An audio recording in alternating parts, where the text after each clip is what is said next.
Welcome to Corrosion. Let's begin with a little bit of review. The objective, however, is to understand and to be able to explain why we have the two curves that we have, so the curve on the left and the curve on the right. I'd like to begin with some straightforward review of potential, which I'm just going to label as voltage standing for potential, versus the log of the current density. And that typically has units of amps per square centimeter. Being a logarithmic scale, each segment that I'm indicating would be an order of magnitude. Now, if we're considering a metal rusting or oxidizing or corroding to form an ion of itself and releasing an electron through the process of oxidation, there also has to be something that consumes the electrons that are released. And so if we're in an acidic environment, this might be the reaction that we are considering as the reduction reaction. And so if the exchange current density for the metal cation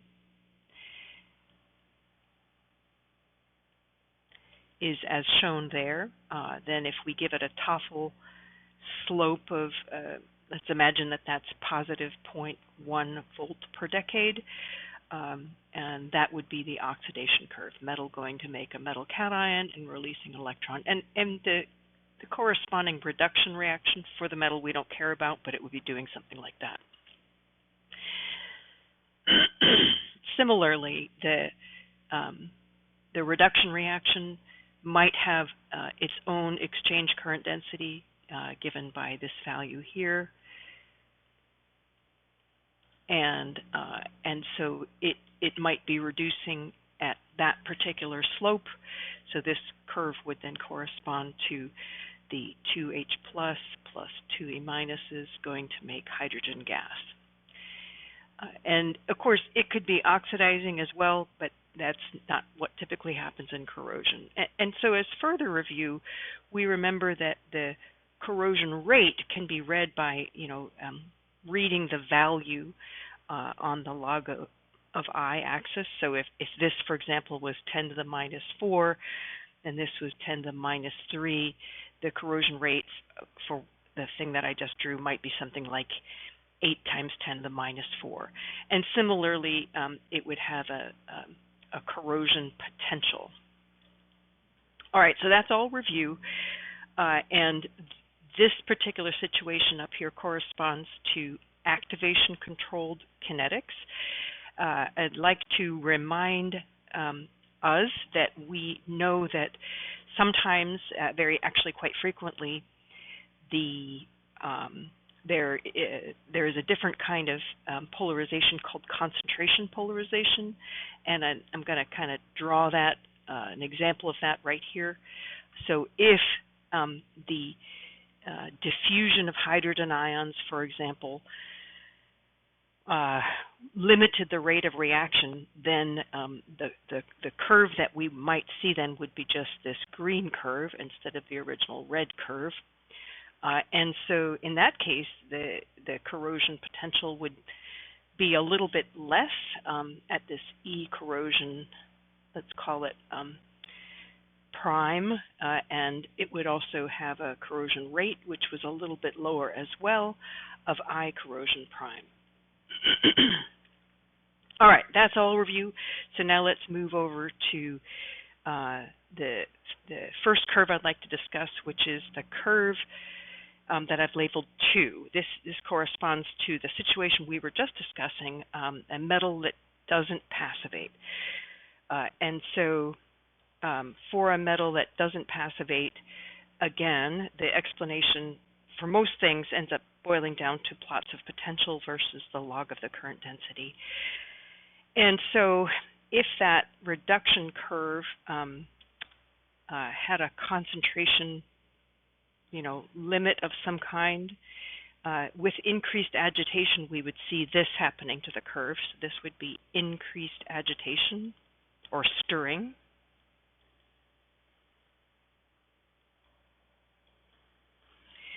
And so if our metal, was corroding kind of like this at the rate that we were just, this is what we were just discussing before, and this would correspond to hydrogen ions reacting with electrons to make hydrogen gas. Okay.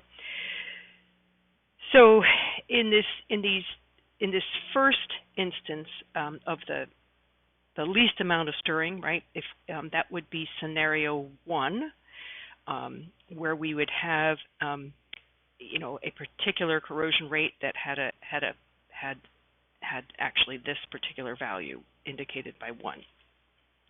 As we increase stirring to 0.2, notice that the corrosion rate increases, and we see that also on the curve up here. We see that the corrosion for 0.2 has increased to this higher value. As we further increase stirring, we would achieve 0.3, which corresponds to the third point on the curve, moving left to right. And then notice that increasing stirring further, isn't going to change the corrosion rate anymore, because this is going to be the corrosion rate for any further increased amount of stirring. This amount of stirring doesn't intersect the metal ion curve. So that is why on this upper plot of showing corrosion rate versus agitation, that is why we see a plateau occurring once the concentration limitation has been exceeded for this particular scenario. All right, so having kind of laid all this foundation, we're now prepared to talk about the situation where we have a passive metal. All right, so for a passive metal, again, we like to, electrochemists love to make plots of voltage versus the log of the current density, and so you're seeing yet another one being drawn. For a metal that passivates, we again, see, a linear portion as we're used to seeing from before. What happens then next, right, as potential increases, is that at a certain potential for a metal that passivates, right? So not all metals passivate. This is for a metal that passivates.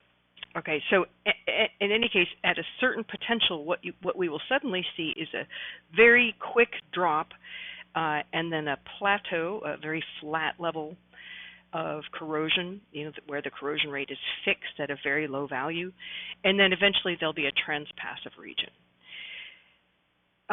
What happens in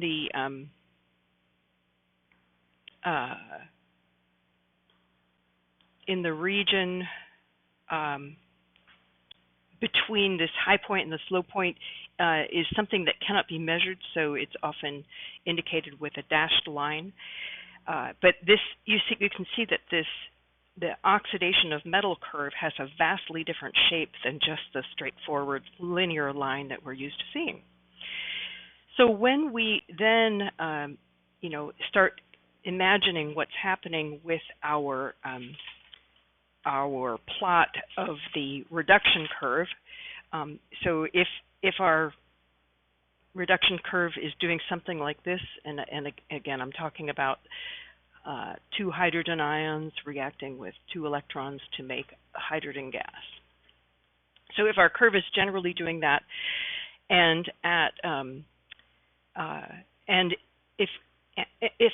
if the diffusion of hydrogen ions is limiting the rate of reaction, what we will see is something like that, where at the lowest amount of stirring, we see point number 1, as I've just drawn. At an increased amount of stirring, we might see point number 2, so we have a slightly higher rate as measured by the log of I. So we see point number 2, that's point number 1, point number 2. With increased stirring still, we might have point number 3. And you can see that once we have a level of stirring that no longer can intersect the first part of the curve, and let me just highlight that so you know what I mean. So by the first part of the metal oxidation curve, I refer to this part. Okay, so when you can see that at corrosion rate number 4, let's call it 4. All right, the blue curve doesn't intersect any part of the highlighted yellow part of the curve. Instead, it intersects the metal curve at this point here that I'm making big, and I'm putting arrows on it. And so the new corrosion rate, we read straight down, and we can see that it's by orders of magnitude far, far lower than what we had seen previously. And so this is reflected in the upper plot. The axis on the left here is the corrosion rate. And so we see that with increased agitation for a metal that passivates, we see that at first it rises, right? And then once the metal can passivate, it very suddenly drops, and then it remains level and flat. And eventually, I mean, it'll never exceed that value, right? So it'll just remain low. So what's interesting about this is that for a stagnant tank or a stagnant piping system, we might see that a metal is not in its passive state. However, if we were to increase the agitation of the solution in the tank, or increase the, say, for example, the velocity of the fluid by increasing the pump rate, we might be able to get our metal into a passive state. In any case, when you have metals that can go passive or can fall out of passivity, you can be in a little bit of a dangerous situation. So it's very important to kind of be aware that agitation can dramatically affect the corrosion rate of a material.